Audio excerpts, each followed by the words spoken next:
everyone, how is everybody? So as you know that I started with the learning series on Wednesday and we did about Renaissance. So it was the first part. Today we are going to continue with the second part, but before that let us recap what we did on last day. So as we start, we did Renaissance. So Renaissance means rebirth in French, and the Renaissance had its beginning in Italy. Italian cities such as Florence and Venice became rich through trade and industry.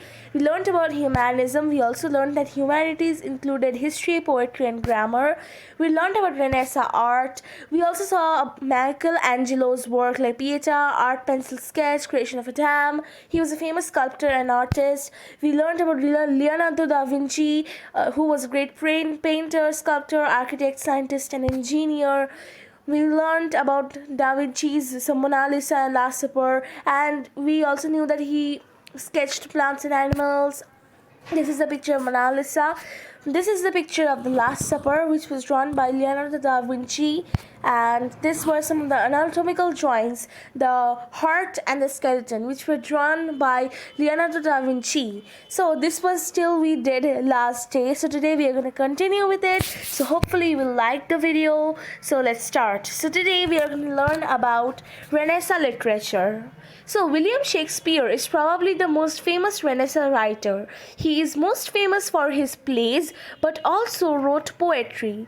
His writing shows a deep understanding of human nature and expressed the thoughts and feelings of his characters.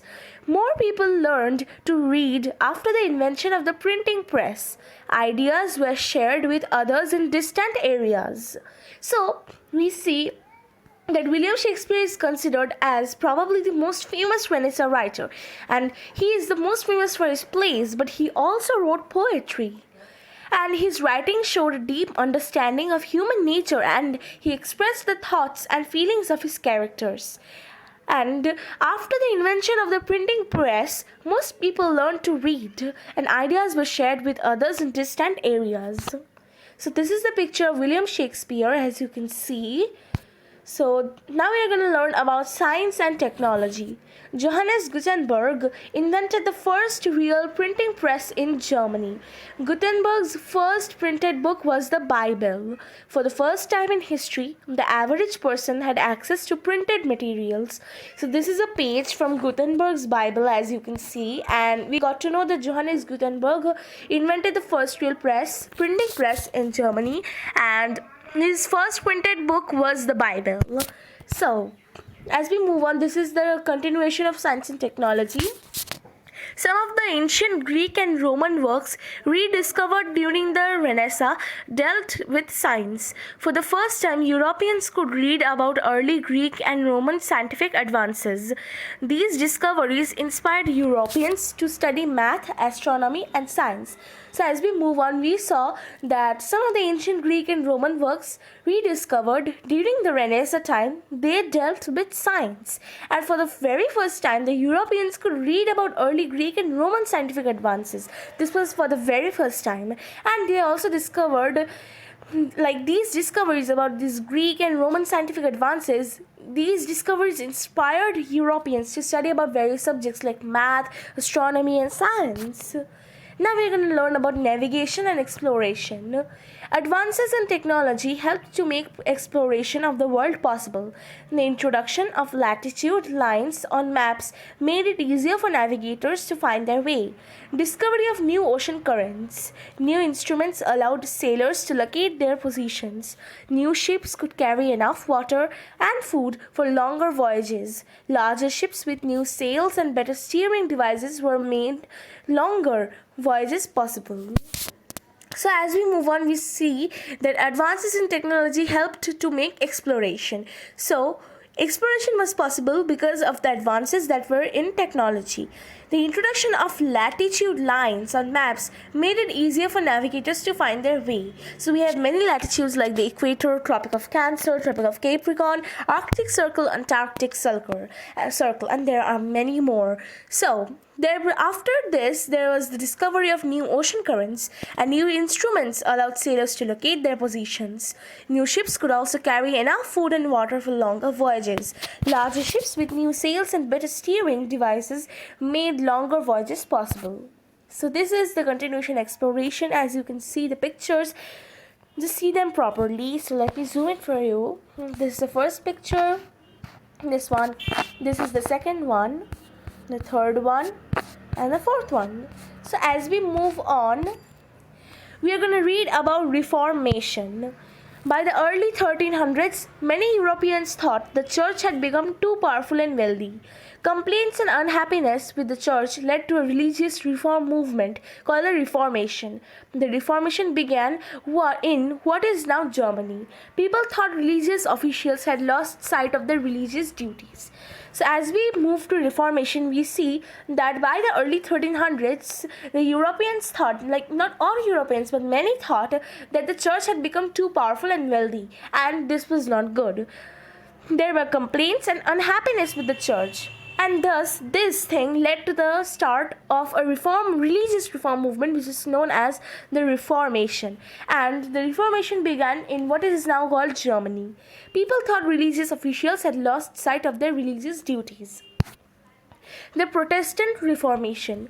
A German monk named Martin Luther disagreed with the teachings of the Catholic Church. In 1517, Luther nailed a list of complaints to a church door in Wittenberg, Germany. These complaints were called the 95 Theses. Luther's protests again angered church officials, who expelled him from the church. So, we now learn here that the Protestant Reformation, a German monk who was named Martin Luther, he disagreed with the teachings of the Catholic Church, and in 1517, Luther he nailed a list of complaints to a church door which was in Wittenberg in Germany. So these complaints were called the 95 Theses, and Luther's protests angered church officials, who expelled him from the church due to these complaints. This is a picture of Martin Luther, as you can see. So, Martin Luther's ideas. He believed that the way to heaven was to have faith in God. He believed the Bible was the only authority for Christians. Martin Luther's followers became known as Protestants. They protested against the church and its teachings. Martin Luther started the Lutheran Church. So, now we come to Martin Luther's ideas. So as we move on, we see that he believed that the way to heaven was to have faith in God, and he believed that the Bible was the only authority for the Christians.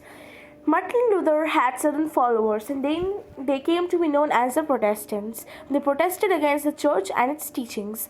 Martin Luther thus started the Lutheran Church. Now we are going to learn about Protestant Reformation. This is the continuation. Other reformers followed Luther and created churches of their own. The Roman Catholic Church was no longer the only church in Western Europe. So as you see that Martin Luther created the Lutheran Church. So there was not only the Roman Catholic Church there in Western Europe. There were other churches as well. And other reformers followed Luther and created churches of their own. Thus there were many churches, not only the Roman Catholic Church. Catholic Reformation, also known as the Counter-Reformation, many Catholic officials wanted to reform the church as well. Church leaders began focusing more on spiritual concerns and less on political power. They worked to make the church's teachings easier to understand. So, Catholic Reformation is also known as Counter-Reformation, and many Catholic officials, they wanted to reform the church. Church leaders began focusing more on the spiritual concerns, and they began focusing less on the political power. They worked to make the church's teachings easier to understand. Results of the Reformation. Many different churches arose in Europe. In many areas, especially in the north, Protestants outnumbered Catholics. As the power of the church and the Pope decreased, the power of monarchs, kings or queens, and national governments increased. Religious wars in parts of Europe led to long-lasting political and social change in Europe. So, as we come to the last slide of this part 2, results of the Reformation, we see that many different churches arose in Europe, and in many areas, especially in the north, the Catholics were outnumbered by the Protestants. As the power of the church and the Pope decreased, the power of the monarchs, which included kings and queens, and the national governments, they increased. Religious wars were held in parts of Europe, which led to long-lasting political and social change in Europe. So this was the last slide for today. So hope you all enjoyed it, and let me know in the comments below.